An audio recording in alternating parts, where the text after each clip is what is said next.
Alright, so I'm here with another Photoshop tutorial. So for this tutorial, I actually want to show you guys how you can remove objects in your background. So I have this beautiful image of Canadian pole vaulter Robin Bone. And of course, we have this ugly trash can in the background. So I just want to show you guys a couple of quick ways that you can actually edit out distractions in your background. So this is actually an easy fix, being that there's so much information in the background. So I'm going to show you a couple ways that you can actually fix this problem. So the first way would be just to select this area, and you don't have to use the poly tool. You can use whatever tool to select. And I'm going to right click, I'm going to go to fill, I'm going to make sure my content is at content aware, and I'm going to hit OK. And voila.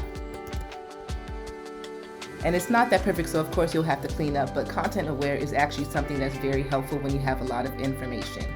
Another way that you can do it, you can actually use the clone stamp tool. So I'm going to go to my clone stamp tool right here, but I'm going just to select this information over here. And now using my clone stamp tool, I'm going to make sure that my hardness is down to 0. I want to make sure that my opacity is up at 100. And I'm going to bring my size up so that it's about the size of the garbage can. I'm going to hold the option so I can select the information from right here. And I'm just going to go right there and cover it. And I'm just going to go up and down.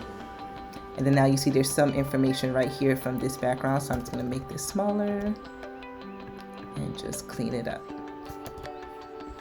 So that's another way to remove it, and that is using clone stamp tool.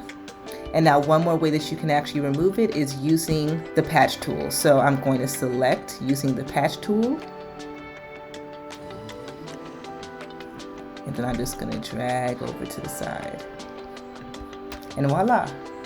So those are 3 different ways that you can clean up your background, especially when it's nice and separate. So if you want to use the clone stamp tool, the content aware, or the patch tools. Alright, so I hope that this video was helpful. Please let me know if you have any other questions or any other things that you guys are interested in learning, and be on the lookout for the next video.